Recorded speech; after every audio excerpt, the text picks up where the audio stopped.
बच्चों, मैं हूं पवन द्विवेदी, आपका फिजिक्स टीचर।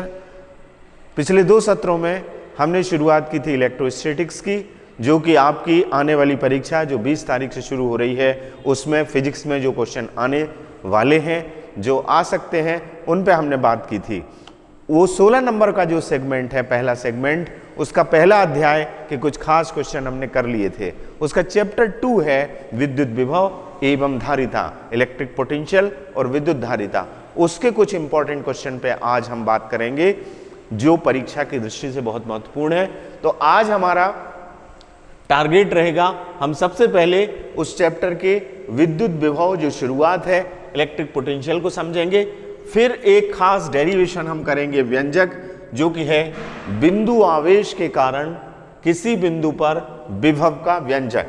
इसमें समाकलन होता है, उस समाकलन से बिंदु आवेश का एक विभव का व्यंजक आता है। ये 3 नंबर या 4 नंबर में पूछा जाता है। फिर आगे हम कैपेसिटेंस की बात करेंगे, विद्युत धारिता को समझेंगे। तो आइए शुरू करते हैं। विद्युत विभव, विद्युत विभव के लिए आपको ये फार्मूला याद रखना है। मैं परीक्षा की दृष्टि से आपको बता रहा हूं, V = W/Q। किसी भी एकांक धनावेश को अनंत से विद्युत क्षेत्र के किसी बिंदु तक लाने में जितना कार्य करना पड़ता है, वो उस बिंदु का विभव कहलाता है।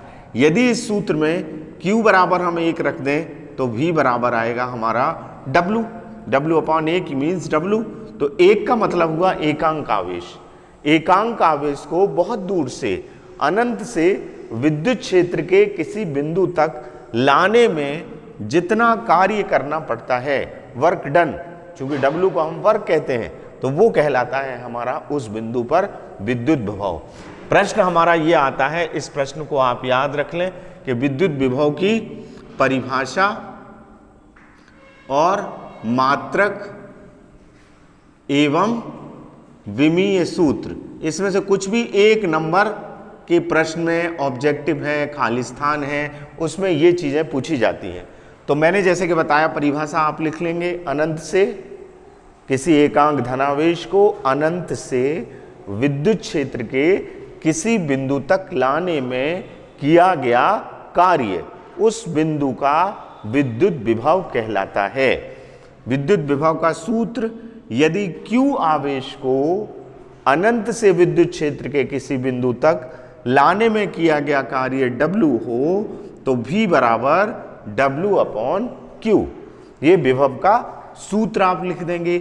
अब यदि आपसे पूछा जाए कि इसका SI मात्रक क्या है, तो SI मात्रक इसका इस तरह से निकलेगा। W का मात्रक आप जानते हैं, कार्य का मात्रक 11th में पढ़ा है और 9th में भी पढ़ा है, जूल होता है।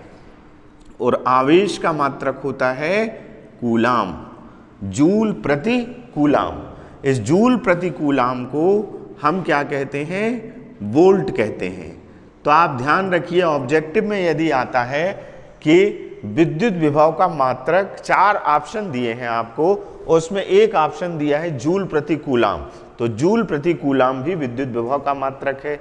यदि उन 4 ऑप्शन में से आपको एक ऑप्शन वोल्ट दिया गया है, तो वोल्ट भी उसका मात्रक है, क्योंकि इसी जूल पर कूलाम को या जेसी इनवर्स को ही क्या कहते हैं? हम वोल्ट कहते हैं। तो दोनों इसके मात्रक हैं। आपको ये ध्यान रखना है, परिभाषा याद रखनी है, सूत्र याद रखना है, उसका SI मात्रक जैसा कि मैंने बताया जूल प्रति कूलाम, या इसी को क्या कहते हैं बच्चों? वोल्ट कहते हैं। नेक्स्ट, इसमें आपसे ऑब्जेक्टिव क्वेश्चन में विमीय सूत्र पूछा जा सकता है। 11th में हमने विमीय सूत्र निकालने सीखे हैं। विमीय सूत्र अब बहुत सारे एकदम से याद नहीं रखे जाते, लेकिन कुछ जनरल फार्मूले हम याद रख लेते हैं, और हमारा एक पैटर्न होता है कि हम उसके सहारे से उस राशि का विमीय सूत्र ज्ञात कर सकते हैं। तो यदि विद्युत विभव का विमीय सूत्र हमें निकालना है, तो हमें W का विमीय सूत्र पता होना चाहिए, कार्य का और आवेश का। कार्य का जो विमीय सूत्र होता है वो होता है, अब हम V का विमीय सूत्र निकाल रहे हैं, तो कैसे निकलेगा? ऊपर हम लिखेंगे कार्य का विमीय सूत्र, कार्य की विमा, या विमीय सूत्र, और नीचे आवेश, आवेश का विमीय सूत्र। तो कार्य का विमीय सूत्र होता है, आपको याद होना चाहिए, mL2T-2। कैसे होता है? ये ऐसे होता है, W इज टू होता है Fs, फोर्स इंटू डिस्प्लेसमेंट, कार्य बराबर बल गुणित विस्थापन। बल का विमीय सूत्र होता है mLT-2 और विस्थापन यानी लेंथ, डिस्टेंस तो L, तो ये आ गया mL2T-2। ऐसे मैंने इसको निकाल लिया W को, लेकिन कुछ विमीय सूत्र तो आपको पता होना चाहिए। तो ये आ गया W का, तो हमारे पास आ गया mL2T-2, ये ऊपर रख दिया। आवेश का विमीय सूत्र होता है AT, इसको याद रखिएगा। क्यों होता है AT? वो इसलिए वो और बता देता हूं। I होता है विद्युत धारा Q/T, आवेश प्रवाह की दर को विद्युत धारा कहते हैं। यदि इस पूरे लेक्चर को आप पॉज करके एक एक चीज को समझेंगे तो बहुत सारे बड़े क्वेश्चन के साथ आपके ऑब्जेक्टिव टाइप के क्वेश्चन तैयार होते जाते हैं। जैसे मैं ये विमीय सूत्र डायमेंशनल फार्मूला निकाल रहा हूं, तो आपको पता चल रहा है कि कार्य का विमीय सूत्र ये होता है, आवेश का विमीय सूत्र AT होता है। क्यों होता है उसका कारण मैं बताता हूं। विद्युत धारा मूल राशि है और विद्युत धारा I से प्रदर्शित की जाती है। I का सूत्र होता है Q/T। Q/T का मतलब होता है, T जब भी नीचे आता है बच्चों, टाइम जब भी नीचे आता है उसको हम दर कहते हैं। तो ये किसी भी चालक के अनुप्रस्थ क्षेत्रफल से प्रवाहित होने वाले आवेश प्रवाहित होने की दर है, आवेश की दर है, आवेश बहने की दर है। नीचे T है ना, टाइम है, तो आवेश प्रवाह की दर को विद्युत धारा कहते हैं। यदि इस फार्मूले से हम Q निकालें तो ये क्रॉस मल्टीप्लिकेशन होगा और ये Q बराबर क्या आएगा? IT। अब आप जानते हैं कि I को हम विमीय सूत्र में A से लिखते हैं, क्योंकि I विद्युत धारा का सूत्र मात्रक है एम्पियर। तो A और टाइम की जगह कैपिटल T, तो आवेश की विमा होगी AT या आवेश का विमीय सूत्र होगा AT। इसलिए दैट्स वाई हमने इसको रखा है AT। अब हम इसको सॉल्व कर लेते हैं। सॉल्व कैसे करेंगे? इसको ऊपर ले जाएंगे तो हमारा ये हो जाएगा mL2T-3A-1। कैसे हुआ? M ऊपर ही रहा, L2 ऊपर रहा, T ये +1 है, ऊपर गया तो ऊपर -2 था, तो -2 और -1 कितने हो गए? -3। और ये A ऊपर गया तो A-1, यहाँ +1 है पावर, तो यहाँ जाके घात हो गई -1। तो विभव का विमीय सूत्र याद रखिएगा। जब भी आप हमारे वीडियोस को देखें, परीक्षा आने वाली 20 तारीख से, तो पॉज करके एक कॉपी और पेन लेके सामने बैठिएगा और इन सारी चीज़ों को स्क्रीनशॉट लीजिए या पॉज कर लीजिए और इनको लिख लीजिए। तो V का विमीय सूत्र mL2T-3A-1 है। तो V का मात्रक हो गया वोल्ट या जूल प्रति कूलाम, सूत्र हो गया W/Q और विमीय सूत्र ये हो गया। अब मैं जिस प्रश्न की आपसे शुरुआत में इंट्रोडक्शन में बात कर रहा था कि आज हम एक डेरिवेशन निकालने जा रहे हैं जो कि 3 नंबर का हो सकता है प्रश्न या 4 नंबर का हो सकता है, वो है बिंदु आवेश के कारण किसी बिंदु पर विद्युत विभव का व्यंजक। ये दूसरा वाला हमारा टॉपिक आज का हम ले रहे हैं। तो देखिए, ये चित्र मैंने बनाया हुआ है, जरा पहले इसको समझ लीजिए, तब इस डेरिवेशन को आप कर पाएंगे, क्योंकि कोई भी डेरिवेशन, कोई भी व्यंजक बिना चित्र के नहीं होता है फिजिक्स में। क्योंकि फिजिक्स जो है, फिजिक्स में मैथ्स होता है। Mathematics is the language of physics. Physics की भाषा जो है मैथ्स है, वो गणित की भाषा में बोलती है। तो जो गणितीय व्यंजक होते हैं उसी को हम डिफाइन करते हैं। इसलिए बेहतर ये होता है कि उन सूत्रों को हम याद रखें जिससे हम परिभाषा किसी चीज़ की आसानी से लिख सकते हैं, अपने शब्दों में आसानी से बता सकते हैं। तो हमने ये डायग्राम यहाँ बनाया हुआ है। प्रश्न ये है कि बिंदु आवेश के कारण किसी बिंदु पर विद्युत विभव के लिए व्यंजक ज्ञात कीजिए। तो बच्चों ये पॉइंट O है, बिंदु O पर एक बिंदु आवेश प्लस Q रखा हुआ है। जैसा मैं बोल रहा हूं वैसा आपको लिखना है। बिंदु O पर एक बिंदु आवेश प्लस Q रखा हुआ है। इससे स्मॉल r दूरी पर एक बिंदु P है जिस पे आपको विद्युत विभव ज्ञात करना है, कैलकुलेट करना है। किस पॉइंट पे करना है? P पॉइंट पे करना है। ठीक है, यहां O पॉइंट से x दूरी पर एक बिंदु A है जहां पर एक परीक्षण आवेश Q0 रखा हुआ है, Q0 रखा हुआ है। यानी यहां से लेके यहां तक, O से लेके A तक की दूरी क्या है? x है।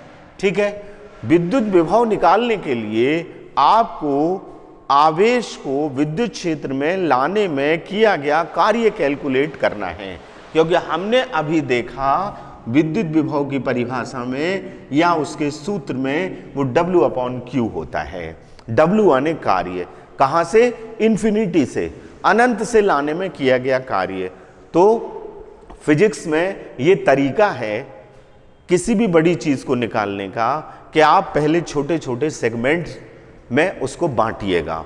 पहले छोटा कार्य हम निकालेंगे और फिर उसका समाकलन कर देंगे। समाकलन यानी छोटी छोटी चीजों को जोड़ना, समाकलित करना, इकट्ठा करना, वो गणित की एक विधि है जिससे हम छोटे छोटे सेगमेंट को जोड़ देते हैं। और डिफरेंशिएशन, अवकलन, किसी बड़ी चीज को छोटे छोटे हिस्सों में हम तोड़ देते हैं। तो यहाँ समाकलित करना यानी इकट्ठा करना। तो तरीका ये है कि पहले हम अल्प कार्य निकालेंगे। कहां से? A से B तक इस आवेश को, परीक्षण आवेश को विस्थापित करने में किया गया कार्य। फिर जो हमारा टारगेट है, अकॉर्डिंग टू द डेफिनेशन, अनंत से विद्युत क्षेत्र के किसी बिंदु तक लाने में किया गया कार्य हमको ज्ञात करना है। तो हमको क्या करना है? पहले अल्प कार्य निकालना है। तो ये इंट्रोडक्टरी आपकी लाइन हो गई कि एक बिंदु है O जिस पे एक बिंदु आवेश रखा हुआ है Q, इससे r दूरी पर दूसरा बिंदु है P जिस पे हमें विद्युत विभव की गणना करनी है। इस O पॉइंट से x दूरी पर एक बिंदु A है जिस पे एक परीक्षण आवेश टेस्ट चार्ज Q0 रखा हुआ है। तो सबसे पहली बात तो ये कि कार्य निकालने के लिए किसकी जरूरत होती है? 11th में जाइएगा तो कार्य पढ़ा है आपने, कार्य बराबर होता है बल गुणित विस्थापन। तो ये तरीका है कार्य निकालने का कि बल निकलेगा, फिर उसको अल्प दूरी तक विस्थापित किया जाएगा, उसमें विस्थापन का गुणा होगा, तब हम वो अल्प कार्य निकाल पाएंगे। तो सबसे पहले चूंकि ये प्लस Q चार्ज है, इसके विद्युत क्षेत्र में एक परीक्षण आवेश Q0 रखा हुआ है, तो इसके कारण इस पे एक फोर्स काम करेगा, एक बल काम करेगा F। उस बल को किससे निकालेंगे? कूलाम के नियम से। तो फिर कैसे निकलेगा? Q आवेश के कारण परीक्षण आवेश Q0 पर कार्य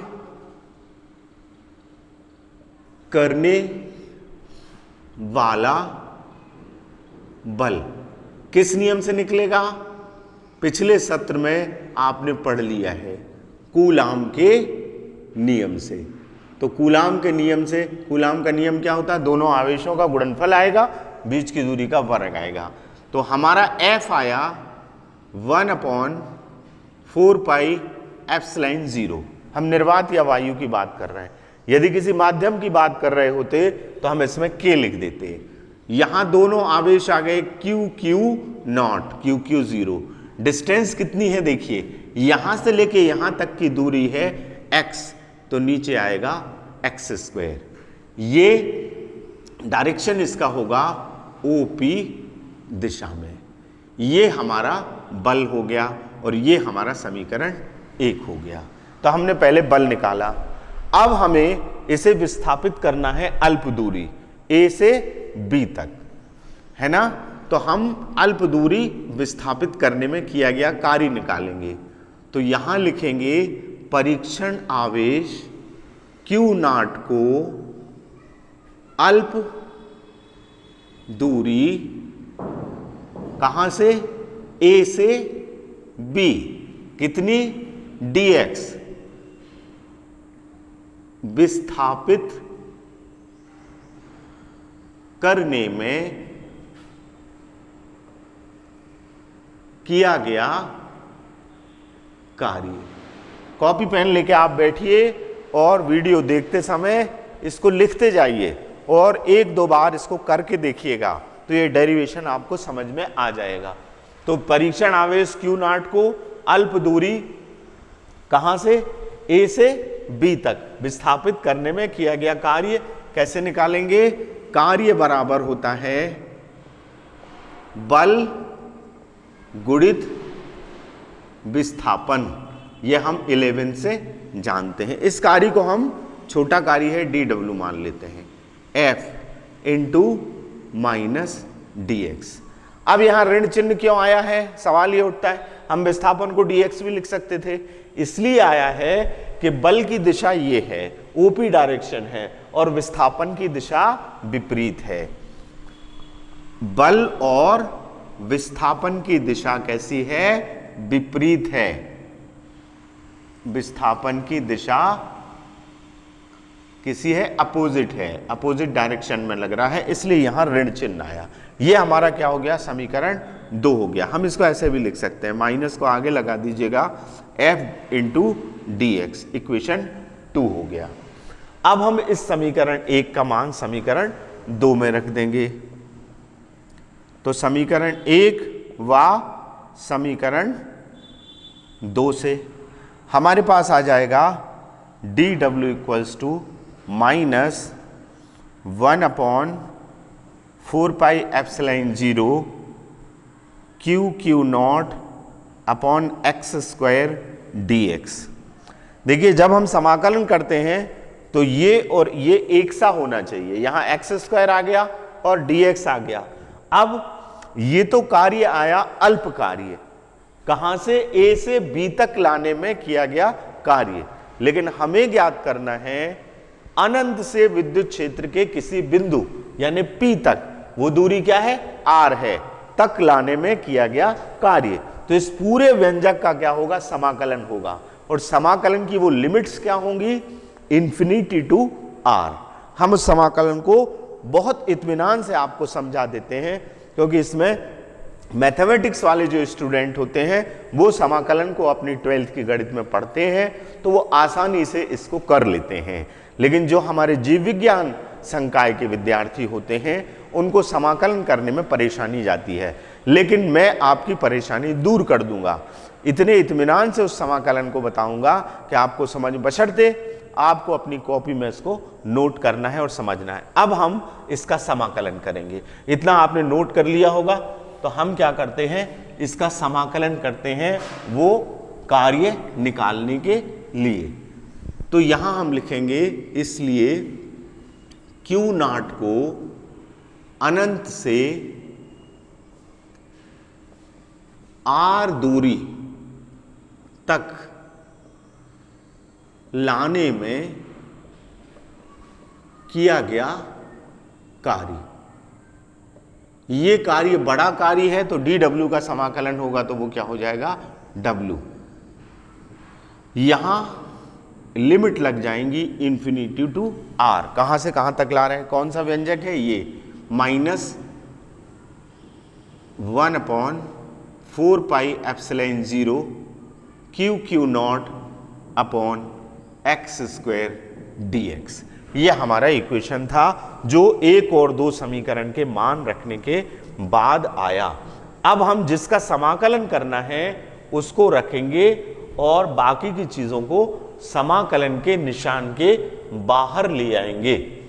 तो ये हो जाएगा W बराबर, इसको हम इस तरीके से लिखेंगे, minus Q0 upon 4 pi epsilon 0 integration of infinity to R 1/x square dx। इसका समाकलन हमें करना है।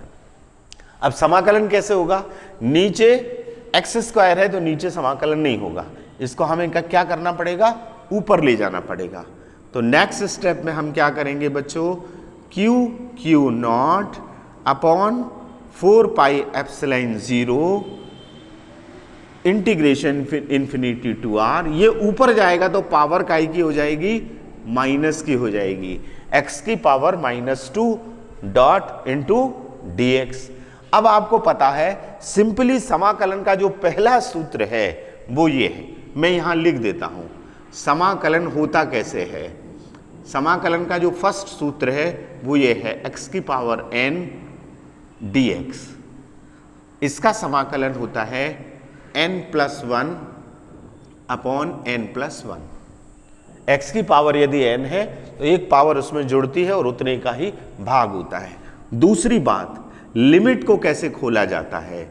यदि यहां पे लिखा है 1 और यहां पे लिखा है 2, ये लिमिट हो गई, ये लोअर लिमिट है और ये अपर लिमिट है। तो जब ये इस सूत्र से खुलेगा तो यहां बड़ा ब्रैकेट लगेगा n+1 अपॉन n+1 और लिमिट बाहर लग जाएंगी 1 2। पहले अपर लिमिट खुलती है और फिर बाद में माइनस का निशान लगता है और फिर लोअर लिमिट खुलती है। अपर लिमिट का खुलना माने n की जगह आपको इसे रखना है 2+1 अपॉन 2+1 माइनस x की जगह आपको 2 रखना है 2 की power n+1 upon n+1 minus 1 की पावर n+1 अपॉन n+1। एक उदाहरण से हम और देख लेते हैं, देखिए उससे आपको आसानी से समझ में आ जाएगा। जैसे आपको x की घात 3 का समाकलन करना है, लिमिट यहां दी है 1 से 2, तो समाकलन के सूत्र से ये हो गया 3 + 1 बटे 3 + 1 और कोष्टक के बाहर ये लिमिट लिखा गई 1 और 2। तो हमारे पास इसका उत्तर आएगा x की पावर 4 अपॉन 4, लिमिट आ जाएंगी 1 से 2। अब खोलेंगे कैसे लिमिट को, लिमिट को ऐसे खोलते हैं, इस x की जगह ये अपर लिमिट भराएगी 2 की घात 4 बटे 4, फिर बीच में माइनस का निशान लगेगा 1 की पावर 4 बटे 4। तो 2 की पावर 4 का मतलब 2 दूनी 4 दूनी 8 दूनी 16, 16 बटे 4 ऋण 1 बटे 4, 4 चौको 16, 4 - 1/4 1/4, 16 ऋण 1 बटे 4 यानी 15 बटे 4 इसका आंसर आएगा। एक तरीका मैंने बताया कि समाकलन करते कैसे और लिमिट को कैसे खोलते हैं, इत्मीनान से समझ लीजिए। समाकलन जब होता है तो x की पावर n+1 ऊपर होता है अपॉन जितना जोड़ा है उतने का भाग हो जाता है n+1 का। लिमिट खोलने का तरीका यह है कि पहले जिसका समाकलन हुआ है x का किया है, x के सापेक्ष किया है, तो वहां अपर लिमिट जो होती है, उच्च सीमा जो होती है उसका मान रखाता है, फिर एक ऋण का निशान लगता है, फिर निम्न सीमा की वैल्यू रखाती है। आशा है कि आपको समाकलन समझ में आ गया होगा। इसको जब हम सॉल्व करेंगे तो और आपकी समझ में आ जाएगा। अब इसी समाकलन के सिद्धांत से हम इसका समाकलन करते हैं। तो हमारे पास नेक्स्ट स्टेप में आएगा -QQ0 upon 4 pi epsilon 0, bracket लग जाएगा क्योंकि समाकलन हो गया है तो समाकलन का निशान हट जाएगा। n+1, x की पावर n+1, तो यहां n का मान क्या है -2 और +1 बटे n+1 आता है, तो -2 + 1, लिमिट आ जाएंगी इन्फिनिटी टू r। सूत्र यहां दोबारा लिख देता हूं, x की पावर n dx, इसका समाकलन होगा x की पावर n+1 अपॉन n+1। उसी सूत्र से खुला है। यहां n का मान ऋण 2 है, ऋण 2 धन 1 बटे ऋण 2 धन 1। इसको आगे सॉल्व कीजिए, W बराबर आएगा QQ0 अपॉन 4 पाई एप्सिलॉन 0, ये आ गया x की power -1 upon -1 infinity to r। ये -1 और ये माइनस मल्टीप्लाई हो जाएगा तो प्लस हो जाएगा, और ये x की पावर 1 को -1 को हम नीचे ले जाके लिख सकते हैं W इक्वल्स टू ये माइनस और ये माइनस का गुणा हो गया तो ये हो गया QQ0 upon 4 pi epsilon 0 1/x infinity to r। 1/x कैसे हो गया? देखिए ये -1 और ये माइनस मल्टीप्लाई होकर प्लस आ गया। ये x की पावर ऋण 1 को मैंने नीचे ले गया x को, तो ये 1/x हो गया। अब मैंने बताया लिमिट कैसे खुलती है, इस x की जगह भराएगा पहले ये r, फिर एक ऋण का निशान लगाएंगे और फिर x की जगह भराएगा इंफिनिटी। यानी नेक्स्ट स्टेप में हमारा होगा w equals to QQ0 upon 4πε0 1/r -1/इंफिनिटी। लिमिट खुल गई, लिमिट्स को हमने खोल दिया, तो r इस x की जगह आ गया, बीच में एक ऋण का निशान आ गया और ये इंफिनिटी यहां पे लिखा गया। अब 1/इंफिनिटी की वैल्यू 0 होती है, लिहाजा ये टर्म हमारा क्या हो जाएगा? 0 हो जाएगा। अल्टीमेटली हमारे पास w की वैल्यू बचेगी QQ0 अपॉन 4πε0 1/r। हम इसको लिख सकते हैं 1/4πε0 QQ0 अपॉन r। ये हमारा जो भी समीकरण चल रहा था वो तीसरा आ गया। अब हम लगभग अंतिम पड़ाव पर बिंदु आवेश के कारण विभव का व्यंजक ज्ञात कीजिए, उसके अंतिम पड़ाव पर पहुंच चुके हैं। क्यों? क्योंकि हमने कार्य निकाल लिया। कौन सा कार्य निकाला? परीक्षण आवेश को अनंत से विद्युत क्षेत्र के बिंदु P तक लाने में किया गया कार्य, जो कि बिंदु आवेश प्लस Q से r दूरी पर स्थित है। W आ गया। अब विद्युत विभव की परिभाषा से हम क्या जानते हैं? विभव की परिभाषा से आपने अभी पढ़ा है, वो होता है V बराबर W/Q0। यहां परीक्षण आवेश हमने किसको माना था? Q0 को। तो कार्य बटे परीक्षण आवेश का मान, परीक्षण आवेश को अनंत से विद्युत क्षेत्र के किसी बिंदु तक लाने में किया गया कार्य और परीक्षण आवेश के मान की निष्पत्ति को, उसके अनुपात को, रेशो को विभव कहते हैं। तो ये हमारा समीकरण हो गया 4। अब इस W का मान यहां रख दीजिए या लिख दीजिए समीकरण 3 व 4 से। समीकरण 4 से हमारे पास आ जाएगा V इक्वल्स टू W का मान रखिए तो 1/4πε0 QQ0 upon R into 1/Q0। Q0 नीचे है। अब इस Q0 से ये Q0 कैंसिल हो जाएगा, तो हमारे पास आ जाएगा V इक्वल्स टू 1/4πε0 Q/R। ये वोल्ट इसका मात्रक होता है, तो यहाँ वोल्ट लिख दीजिएगा। ये बिंदु आवेश के कारण किसी बिंदु पर विभव का व्यंजक है। ये पूरा डेरिवेशन वायु या निर्वात में K की वैल्यू को 1 मान के किया गया है। यदि ये माध्यम में है, यदि हम माध्यम में इसको लिखना चाहें तो हम ये कर सकते हैं कि यदि माध्यम का परावैद्युतांक K हो तो ये सूत्र हो जाता है V equals to 1/4πε0 K Q/R volt. Finally ये हमारा सूत्र है, ये वाला K परावैद्युतांक में, ये वाला वायु या निर्वात में। तो ये एक इंपॉर्टेंट क्वेश्चन आज हमारा कंप्लीट हो गया है, जिसमें हमने डेरिवेशन निकाल लिया है विद्युत विभव का बिंदु आवेश के कारण। अब इस सत्र की आखिरी चीज मैं आपको बताने जा रहा हूं, वो है विद्युत धारिता।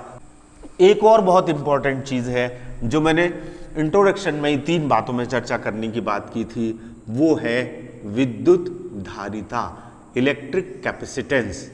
ये क्या होती है?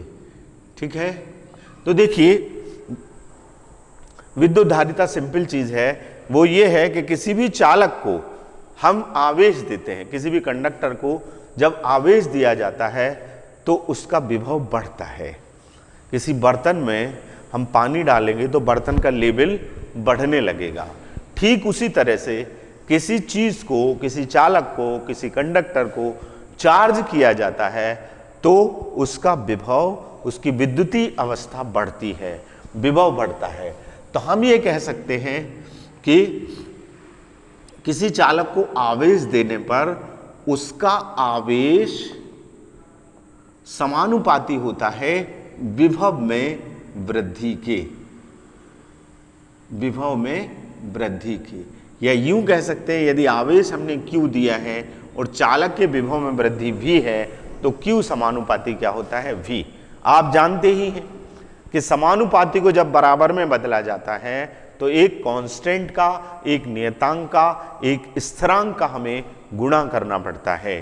तो हम यहां पर जो स्थिरांक यूज करते हैं वो करते हैं C, Q बराबर CV। ये समानुपाती बराबर में बदला, यहां हमने C लगाया, ये C नियतांक है और ये विद्युत धारिता कहलाती है।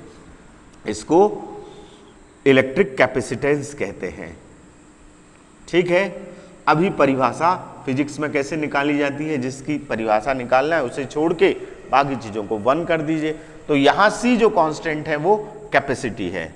यदि हम C को लिखना चाहें तो ये आएगा Q अपॉन V। इसमें यदि V की वैल्यू 1 हो तो C बराबर क्या आ जाएगा, Q। इस तरह से हम इसकी परिभाषा निकाल सकते हैं। C का मान आवेश के बराबर आया। C का मान आवेश के कब बराबर आया, जब V क्या है, विभव में वृद्धि है। जब विभव में वृद्धि क्या है, 1 है। यानी इसका मतलब हुआ किसी भी चालक की धारिता उस आवेश के बराबर होती है जो उस चालक के विभव में इकाई वृद्धि कर दे। कितनी वृद्धि कर दे, इकाई वृद्धि कर दे। तो सिंपल सी बात यह है, परिभाषा कैसे लिखेंगे आप, मैं यहां बोर्ड पे लिख देता हूं, आप उसको अपनी कॉपी में नोट कर लीजिए। हालांकि निकालना बहुत आसान है, अपने शब्दों में आप लिख सकते हैं। मैंने आपको बताया कि Q समानुपाती V, जिसमें V विभव वृद्धि है, C कांस्टेंट लगाया, C बराबर पक्षांतर करके V को नीचे ले आया तो Q अपॉन V। यदि V की वैल्यू 1 है तो C बराबर Q आएगा। कहने का मतलब यह है कि इलेक्ट्रिकल कैपेसिटेंस यानी विद्युत धारिता आवेश के उस मान के बराबर होती है जो उस चालक के विभव में एकांक वृद्धि कर देती है या इकाई वृद्धि कर देती है। इसको यहां से ऐसे लिखिएगा, विद्युत धारिता। परिभाषा आएगी, पूछ ले, मात्रक आएगा, विमी सूत्र आ सकता है। 1 नंबर के 3 क्वेश्चन बन सकते हैं। तो किसी चालक की विद्युत धारिता आवेश के उस आंकिक मान के बराबर होती है जो चालक के विभव में इकाई वृद्धि कर दे। ये परिभाषा है विद्युत धारिता की। इसका मात्रक और 2 मिनट में समझ लीजिएगा। C बराबर होता है सूत्र, इसको याद रखिएगा, Q अपॉन V। Q का मात्रक क्या होता है, कूलाम, आप जानते हैं, कूलाम हो गया। और विभव का मात्रक क्या होता है, वोल्ट, कूलाम प्रति वोल्ट। लेकिन इस कूलाम प्रति वोल्ट को क्या कहा जाता है, फैरड कहा जाता है। क्या कहा जाता है, फैरड। याद रखिएगा, विद्युत धारिता का एसआई मात्रक फैरड है, कूलाम प्रति वोल्ट मात्रक है। ये भी यदि ऑप्शन में आता है, 4 ऑप्शन दिए हैं, उन चारों ऑप्शनों में फैरड नहीं दिया, लेकिन एक ऑप्शन कूलाम प्रति वोल्ट दिया है, तो ये विद्युत धारिता का मात्रक होता है। इसी को कूलाम प्रति वोल्ट को हम फैरड कहते हैं। फैरड को, चूंकि फैरड बड़ा मात्रक है, तो कई छोटे मात्रक सवालों में उपयोग किए जाते हैं। जैसे म्यू एफ, इसको बोलते हैं माइक्रोफैरड। माइक्रोफैरड जो है वो 10⁻⁻⁻6 फैरड के बराबर होता है। एक होता है 1pf जैसे, इसको बोलते हैं पिकोफैरड। पिकोफैरड तो ये 10⁻⁻12 फैरड के बराबर होता है। ऐसे ही नैनो शब्द जब भी आता है, NF, नैनो, नैनो का मतलब होता है 10⁻9, 10⁻9 फैरड के बराबर होता है। सवाल जब अंकित सवाल आप करते हैं तो ये आपके काम आता है। मिली फैरड 10⁻⁻3, तो जब आप न्यूमेरिकल करते हैं तो वहां ये काम आते हैं। तो आज के सत्र में प्यारे बच्चों, हमने विद्युत विभव को समझ लिया, उसकी परिभाषा, उसका एसआई मात्रक, उसका विमी सूत्र। फिर एक बड़ा प्रश्न हमने किया, बिंदु आवेश के कारण किसी बिंदु पर विद्युत विभव का व्यंजक जो कि समाकलन के माध्यम से निकलता है वो हमने निकाला, और साथ में लास्ट में हमने विद्युत धारिता की परिभाषा और मात्रक और उसके अन्य मात्रकों को समझ लिया है। इन सब चीज़ों को आप जब इस वीडियो को देखें तो पॉज करके नोट करें, जब भी देखें अपनी टेबल पे अपने सामने कॉपी और पेन को रखें और उसके साथ में इन चीज़ों को लिखते जाएं, स्क्रीनशॉट ले लें, पॉज कर लें। आशा है कि आप बहुत अच्छा करेंगे एग्ज़ाम में, और आने वाले एग्ज़ाम में इन प्रश्नों में से कुछ प्रश्न आपको देखने को मिलेंगे और आप आसानी से कर पाएंगे। Thank you very much.